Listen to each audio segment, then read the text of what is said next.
Hello everyone. Today we will read chapter number 2. Chapters are named Comparative Method.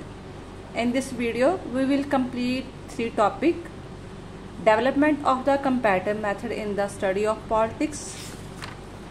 Second topic is meaning and definition, and third topic is nature of the comparative politics.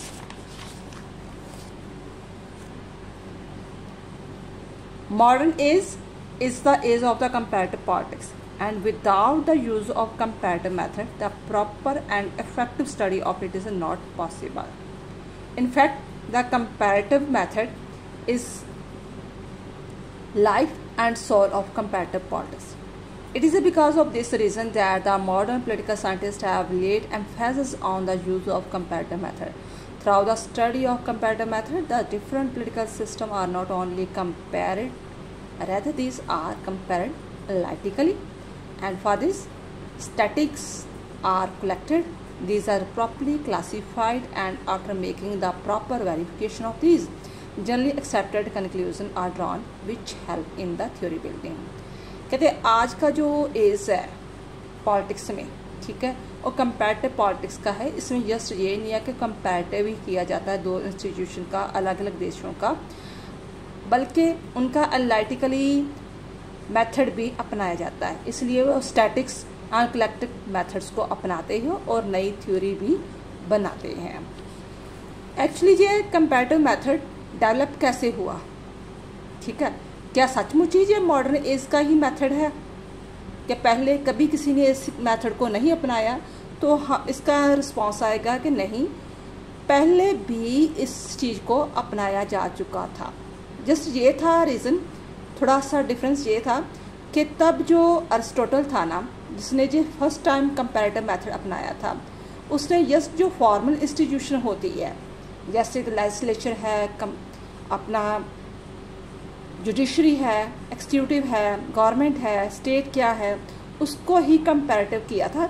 जो informal है, infrastructure है, उसका comparative नहीं किया था. It mean history इसकी history बहुत ही ancient time की है.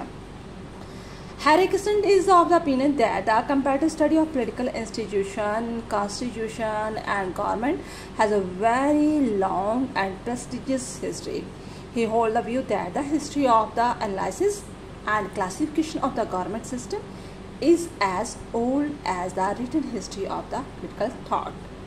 So far as the use of comparative method for the comparative study of different government is concerned, its regular beginning was made by the father of political science and famous Greek thinker Aristotle. Aristotle reached certain conclusion after making the comparative study of 158 system of government, and included the same in his world famous book Politics. After Aristotle, Roman thinker Polybius and Cicero also used comparative method. इन सेक्स ए इसमें कहा गया है कि action ने कहा है कि ये उतनी ही पॉलिटिक्स की हिस्ट्री पुरानी है जितना कि हम हिस्ट्री को पढ़ते हैं, क्योंकि तब भी ये चीज़ एनालिसिस क्लासिफिकेशन किया जाता था. इसकी एग्जांपल देते हैं वो अरिस्टोटल की बुक से. अरिस्टोटल ने एक बुक लिखी थी पॉलिटिक्स. उसमें उसने 158 कंट्रीज को जो था उसका जो पॉलिटिकल सिस्टम था उसे कंपैरिजन किया था. देन आफ्टर पॉलिबस जो थे वो आए, सिसारियो आए, उन्होंने भी कंपैरेटिव मेथड को ही अपनाया. इसके बाद आ जाता है 60th सेंचुरी. 60th सेंचुरी में मैकावली हो गया, उसने अपनी बुक लिखी द प्रिंस, ठीक है, एंड दूसरी बुक लिखी द डिस्कोर्स. उसमें भी उसने कंपैरेटिव मेथड को अपनाया. देन आफ्टर जीन ब्लॉन्डल हो गया, मॉन्टेस्क्यू हो गया. मॉन्टेस्क्यू ने एक बुक लिखी थी सेपरेशन ऑफ पावर, इसमें भी उसने कंपैरेटिव मेथड को ही अपनाया. देन आफ्टर 19th सेंचुरी आ गया. 19th सेंचुरी में जैसे अगस्ट काम्टे हो गया, कार्ल मार्क्स हो गया, हेनरी मेन हो गया, बैकहार्ट हो गए, इन्होंने ने भी कंपैरेटिव मेथड को अपनाया, लेकिन थोड़ा सा एडवांस अपनाया, इससे थोड़ा सा अरिस्टोटल से. अभी मॉडर्न एज के अकॉर्डिंग पूरी तरह नहीं आए वो. इन्होंने जो थ्योरी अपनाई थी वो इस बेस पर थी कि वो किस पर बेस पर थी, जो कंपैरेटिव मेथड अपनाते थे, मोरालिटी एंड आइडियोलॉजी में. सेकंड, हमेशा थ्योरेटिकल पर जोर देते थे। रियलिटी को, प्रैक्टिकल को ज़्यादा इतना जोर नहीं देते थे, उसे इग्नोर करते थे, ठीक है, बट थियोटिकल पर ज़्यादा वो उसे प्रेफरेंस देते थे। और थर्ड चीज़ ये थी कि वो यूरोपियन सिस्टम को ही, उसकी बुक्स में जो भी कंपैरेटिव मेथड अपनाया जाता था यूरोपियन सिस्टम के बारे में ही ज़्यादा लिखा गया था। ये 19वीं सेंचुरी की बात है, ठीक है। नेक्स्ट है देन जो इंस्टीट्यूशन होती थी, फॉर्मल इंस्टीट्यूशन होती थी, उसके जस्ट परफॉर्मेंस, जो उसका स्ट्रक्चर है, उसी के बारे में स्टडी की जाती थी। वो प्रैक्टिकल कितना परफॉर्मेंस करती है, क्या वर्क करती है, कौन कौन चीज़ें उनको इन्फ्लुएंस करती है, इसके बारे में कोई स्टडी नहीं होती थी। ये था 19वीं सेंचुरी के तक। अब आ गया 20वीं सेंचुरी। 20वीं सेंचुरी में बहुत कुछ चेंज हुआ कंपैरेटिव मेथड में। इसने ज़्यादा मैक्सिमम जो ह्यूमन बिहेवियर थ्योरी थी वो बहुत इफेक्ट हुई उस पर। इसके अकॉर्डिंग जो डेविड एस्टन थे, आलमंड पावर थे, ठीक है ना, और भी ऐसे जो मॉडर्न साइंटिस्ट थे, थिंकर थे पॉलिटिक्स के, उन्होंने जो थ्योरी अपनाई उसके अकॉर्डिंग ये चीज़ें आती थी। पहली बात तो ये कि वो कहते थे कि पॉलिटिकल भी एक बिहेवियर से अफेक्ट करती है, ह्यूमन बिहेवियर से अफेक्ट होती है। उसमें culture, socialization, power, authority, legitimacy, internship, ये सब कुछ कंपैरेटिव मेथड में आता है। देन वो कहते थे एम्फेसिस वाज लेड आज एनालिटिकल एम्पेरिकल, यानी आपने जस्ट थ्योरी पढ़ ली, इट्स ओके, आप उस चीज का एनालिटिकल भी करोगे, एम्पेरिकल इन्वेस्टिगेशन भी उस चीज का होगा जो भी आप स्टडी कर रहे हो। अगर आप कह रहे हो आपके देश में डेमोक्रेसी है, तो आप प्रैक्टिकल ग्राउंड लेवल में देखोगे सचमुच में ही जो आपकी कॉन्स्टिट्यूशन में लिखा है वो आपके देश के सिटीजन को वो सभी राइट्स, वो सभी लॉ एंड ऑर्डर सब कुछ मिल रहा है या नहीं मिल रहा। फिर इंफ्रास्ट्रक्चर पर भी वो ध्यान देते थे। इंफ्रास्ट्रक्चर होते हैं जो कास्ट, क्रीड, रिलीजियस, जो भी किसी ना किसी तरह पॉलिटिकल को, सिस्टम को अफेक्ट करती है। इंटरडिसिप्लिनरी मेथड को अपनाते थे। इंटरडिसिप्लिनरी मेथड होता है कि कोई भी चीज़ जो सिंगल नहीं काम करती, कि सपोज करो पॉलिटिकल सिस्टम ही एक अपने आप पर, हम उसको बुक पढ़ ले किसी भी देश की, मान लो मैं इंग्लैंड की स्टडी कर रही हूँ, तो मैं पूरी तरह अच्छी तरह इंग्लैंड के बारे में जान नहीं सकती कि उसे कौन कौन चीज़ें से अफेक्ट करती है। मुझे उसका caste, religion, social life, religious life, सारा कुछ पढ़ना पड़ेगा क्योंकि पॉलिटिक्स उससे अफेक्ट होती है। तो इसलिए उन्होंने इंटरडिसिप्लिनरी पर जोर दिया। Comparative politics was made value free. एक बात और उन्होंने इंक्लूड की कि जेनी जो आपने थ्योरी अपनाई हुई है वो उसी पर हम चलेंगे। अगर हमें लगा ये चीज़ें नहीं सही है, आज के मॉडर्न एज में डेमोक्रेसी नहीं सही है या पार्लियामेंट सिस्टम नहीं हमारे देश में अच्छी तरह सुटेबल हो रहा, तो हम नई थ्योरी लेकर आएंगे, ठीक है, वैल्यू फ्री स्टडी अपनाएंगे। ये इसकी डेवलपमेंट हुई ऐसे, यानी कि इसका जो शुरुआत थी कंपैरेटिव मेथड की वो ग्रीक टाइम में अरिस्टोटल के साथ ही हो गई थी। देन आफ्टर 60वीं सेंचुरी में मैकावली का और जो जीन ब्लॉडल का ये नाम फेमस आते हैं। देन आफ्टर इन्होंने ये थ्योरी अपनाई थी, ठीक है। उसके बाद जो डेविड ईस्टन है, आलमंड पावर है, उसकी थ्योरी आती है जो आपका सेपरेट चैप्टर भी आएगा, ठीक है। नेक्स्ट, अब हमने ये सारा डेवलपमेंट देख लिया कि क्या कुछ इंक्लूड करता है, उसके बेस पे हम इसका मीनिंग निकालेंगे। सभी राइटर ने अलग अलग डेफिनेशन दी है, लेकिन दो चीज़ें बहुत कॉमन है कि वो कहते हैं कि कंपैरेटिव मेथड में सिमिलैरिटी एंड डिसिमिलैरिटीज को देखा जाता है और नया जो है थ्योरी निकाली जाती है और एनालिसिस एंड प्रैक्टिकल को मेथड को अपनाया जाता है।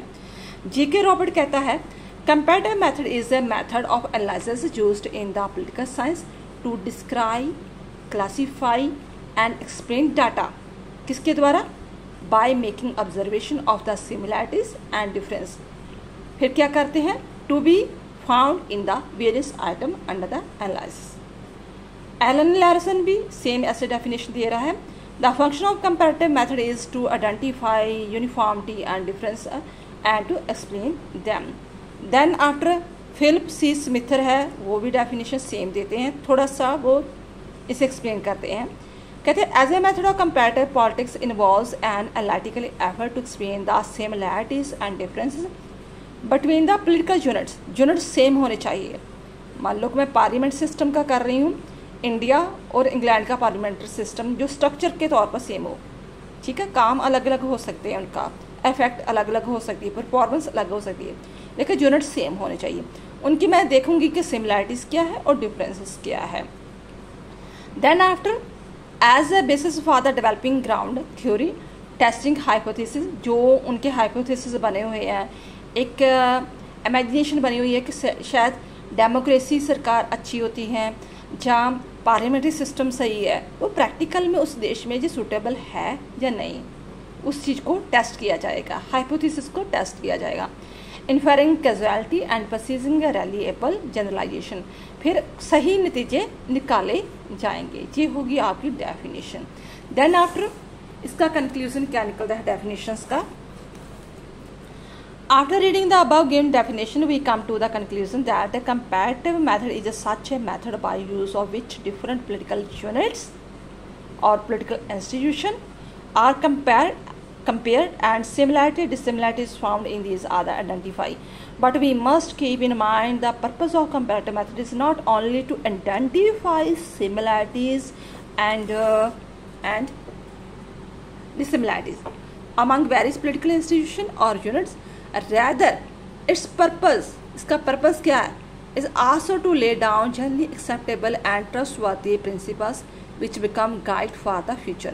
Without laying down generally acceptable and trustworthy principles, the comparative method will be of no use. Next है main characters of the comparative method, जहाँ nature कह लो। We cannot give the name of the comparative method to be method used to study of the two unequal units. Comparative method is the constructive process and under it we can make the study of only those units which are fit for the comparison. Example दी है, मैं American president का किसी देश के mayor के साथ comparison नहीं करूँगा। अगर मैं प्रेसिडेंट की जो है वो देख रहा हूँ यूनिट लिया है, तो मैं जो दूसरे देश का जैसे इंग्लैंड का बादशाह है उसी के साथ ही कंपैरिजन करूँगा। ठीक है, एक एग्जांपल और दी है, जब मैंने पार्लियामेंट सिस्टम का करना है कंपैरिजन, तो मैं देखूंगा कि किस देश में और पार्लियामेंट है, British parliament and Indian parliament का जो है उसका कंपैरिजन करूंगा। Comparative method has its own nature which can be divided under the following headings. First points है similarities of the units of comparison. जो भी आप कंपैरिजन यूनिट्स का कर रहे हैं उनकी सिमिलैरिटीज होनी चाहिए। Similarities of the units of comparison हम पढ़ रहे थे, कहते there should be uniformity among the units selected for the comparison. Uniformity does not mean that they should be completely similar, as it will be of no use to make the comparison of such units. By similarity of unit we mean that they should be of the same level. Level same होना चाहिए, ये नहीं कि वो मैंने parliament system को choose किया है तो इट मीन्स इंडिया और British parliament same to same होगा। नहीं, आप देख सकते हो कि ब्रिटिश पार्लियामेंट और इंडिया पार्लियामेंट में जो स्ट्रक्चर सेम है, काम करने के तरीके बहुत अलग है, काफ़ी डिफरेंसेस वगैरह है। ठीक है, लेवल डिफरेंस वगैरह हो सकते हैं। We can make use of the comparative method to make the comparative study of British parliament and the Indian parliament because both this institution are the supreme legislative body. मैं British example दी है, British parliament और India parliament को मैं unit को उठा लिया, मैंने इनकी सिमिलैरिटीज़ को देखा क्योंकि मुझे पता है कि दोनों पार्लियामेंट सिस्टम में कौन मेन काम करती है, लेजिस्लेटिव बॉडी काम करती है। ठीक है, how there are wide difference in the working of these two. अपने अपने देशों में दोनों का काम करने का तरीका बिल्कुल ही अलग है। Yet by making comparative study of these, we will be in the position to lay down certain trustworthy principle. Then after फिर हम कोई नया principle find out कर पाते हैं। Next है similarity in comparative issues. The second characteristic of the comparative method is that there should be similarities in comparable issue, and in the absence of this, our study will be of no use. Example: comparison of Indian Prime Minister with the Chief Justice of American Supreme Court will be an exercise in the futile. मैं अगर Indian prime minister की America की supreme court के साथ comparison करना शुरू कर दूंगे तो क्या मुझे फ्रूटफुल जो रिजल्ट मिलेंगे? नहीं मिलेंगे। ठीक है, क्योंकि दोनों इंस्टीट्यूशन सेम नहीं है। प्राइम मिनिस्टर अलग चीज़ काम कर रहा है, सुप्रीम कोर्ट अलग। प्राइम मिनिस्टर जो एक्सिक्यूटिव का काम कर रहा है, ठीक है, बट सुप्रीम कोर्ट क्या काम कर रही है, जुडिशरी का काम कर रही है, तो मैं दोनों का कंपैरिजन कर ही नहीं सकती। will be exercised in a futile because there are wide difference in their the role and function। ठीक है, उनके रोल एंड फंक्शन में बहुत ज़्यादा अंतर है।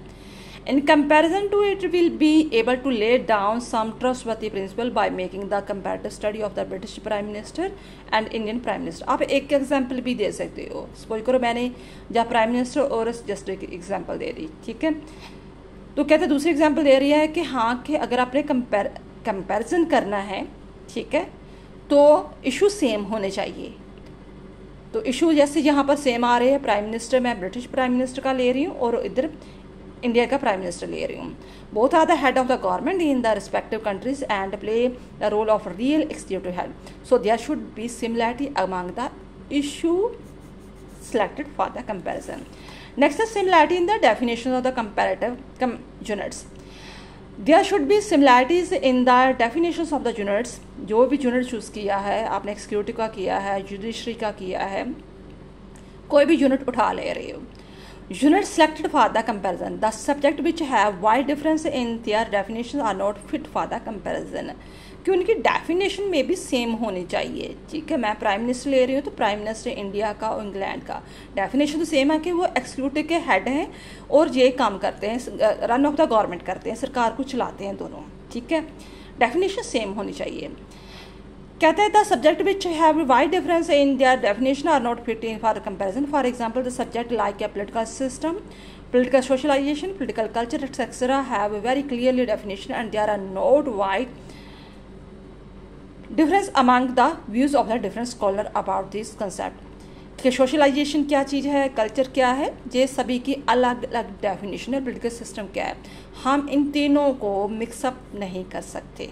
आपने जो सेपरेट चैप्टर पढ़े होंगे कि कल्चर क्या है, सोशलाइजेशन क्या है और सिस्टम क्या है। So the comparative study of such subject is possible but in comparison, मैं अगर डिफरेंट सब्जेक्ट पढ़ना तो पॉसिबल है, but in comparison to it there are wide difference among the views of different scholar about the liberal democracy and marshal democracy, so can not draw the trustworthy conclusion after making the other comparative study.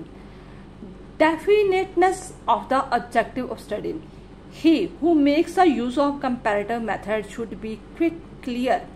मान लो आपने ही study करनी है, आप America में गए हो, England में गए हो, चाइना या रशिया में गए हो, तो आपका कंसेप्ट क्लियर होना चाहिए कि आप किस यूनिट को उठा रहे हो, किस चीज़ की स्टडी करने जा रहे हो।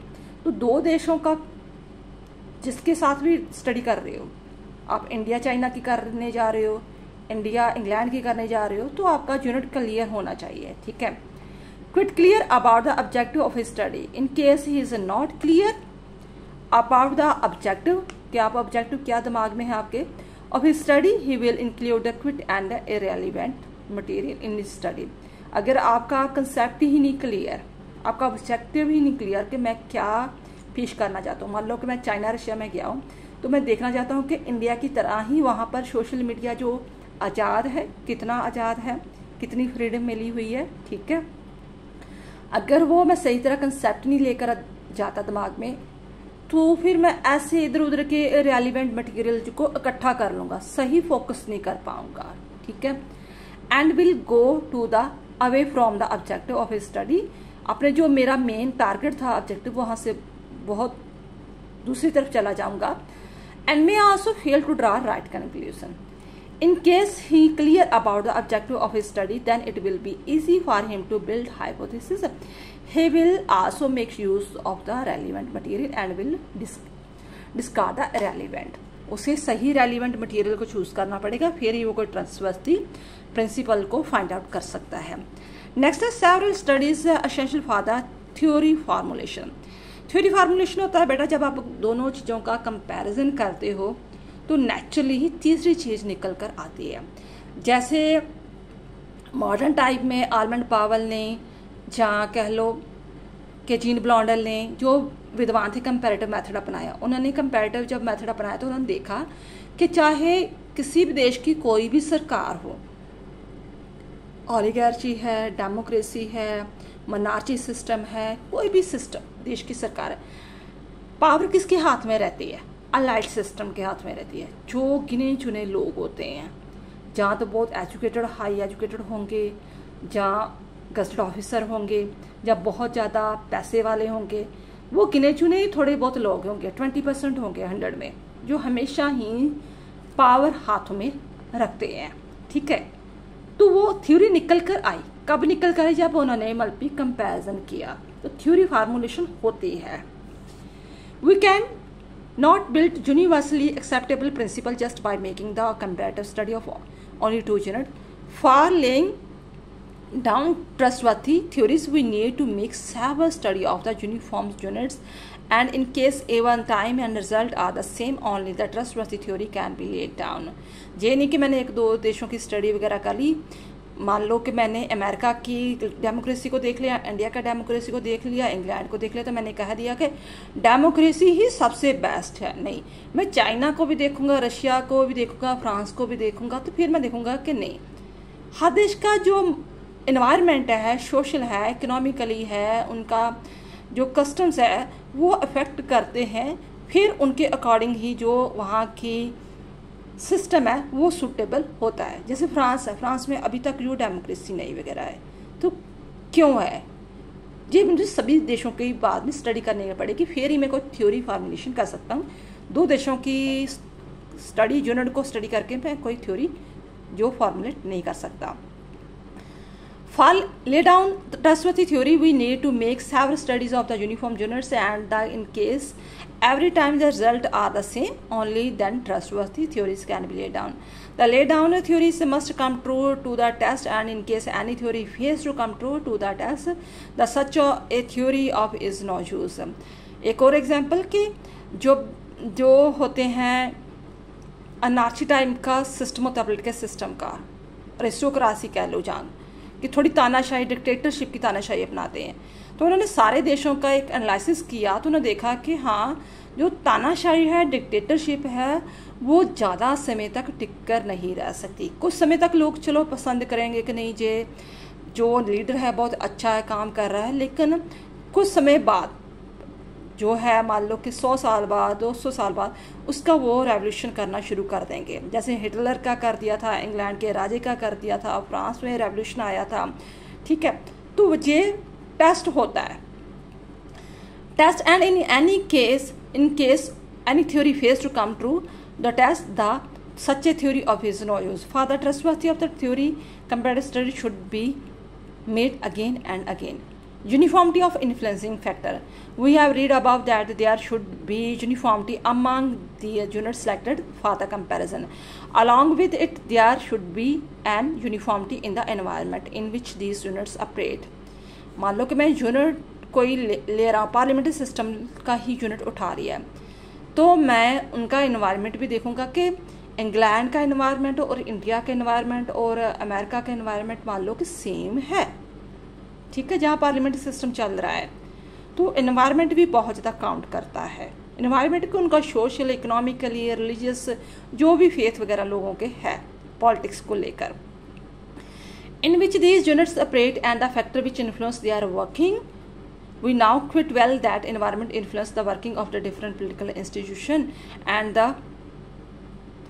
working of different political institution working in the different environment shall not be same. Therefore, for the use of comparative method, there should be uniformity in social, economically, politically, and culture situation. In brief, we can say that the above written characteristics are found in the comparison method, and the absence of these we cannot draw trustworthy conclusion. I hope आपको ये अच्छी तरह topic समझ आ गया होगा। तो next video में हम करेंगे pre request of the comparative method. Thanks बेटा।